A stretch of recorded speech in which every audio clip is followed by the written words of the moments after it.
This video is a second part of a financial analysis dashboard project that provides an executive overview of a company's accounts payable. In this series, we'll create DAX measures, create smart narrative text, and understand the logic behind the measures we create. Watch the previous video if you haven't already. We've already covered canvas preparation, data preparation, and the extract, transform, and load process in Power Query Editor. Okay, grab your coffee, get your computer ready, and let's jump right into Power BI. Before we start writing any DAX, I want to set up something that's considered best practice, a dedicated table just to hold our measures. This keeps our data table clean and makes measures way easier to find later. I'll click on Home tab, then click New Data. A pop-up appears. I'm going to name this table as DAX Measures. Hit Enter. And there it is. In the data pane on the right, you'll see a new table called Measures. This table doesn't hold any real data. It's purely a container for our calculations. First things first, we need our baseline metrics. We want to know our total invoice count and the total amount. It's super simple. Right-click on Measure Table in the data pane on the right and select New Measure. In the formula bar at the top, type our very first measure. Total invoices equals COUNTROWS AP data. The COUNTROWS function does exactly what it says. It counts the number of rows inside AP data table. Since every row represents a single invoice, this gives us our total volume. Hit Enter, and we are done. Now, let's get the total monetary value of all invoices. Click New Measure again, and type total amount equals sum of AP data table, amount. Sum simply adds up all the values in the amount column of AP data table. With that, our two core baseline measures are ready. Now let's level up. We need to find out the amount and number of invoices that are still pending, meaning they aren't fully paid yet. For this, we are going to use the most powerful function in DAX, Calculate. Right-click on the Measures table and select New Measure. Enter the formula to calculate the outstanding balance. Outstanding amount equals calculate sum AP data table amount column, AP data table status column in open partial. Notice what we are telling Power BI here. Hey, sum up the amount column, but filter it so you only look at rows where the status is either open or partial.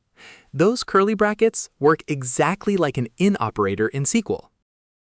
Next, let's find out how many actual invoices are outstanding. Click New Measure and type outstanding count equals calculate count rows of AP data table, AP data table dot status column in open partial. Same exact logic here, guys, but we are swapping sum for count rows because we want the physical invoice count, not the dollar value. Next up, we need a couple of analytical metrics. What percentage of our portfolio is still outstanding? And how many invoices have crossed the critical 90-day overdue mark? Create a new measure for the outstanding percentage. Outstanding percentage equals divide outstanding amount measure with total amount measure, 0. Pro tip here, never use a regular / for division in DAX. Always use the divide function. Why? Because if the denominator happens to be 0, divide automatically handles it and returns a 0 as specified in our third parameter, instead of crashing your visuals with a nasty divided by 0 error. Now, let's isolate the severely overdue invoices from our primary table.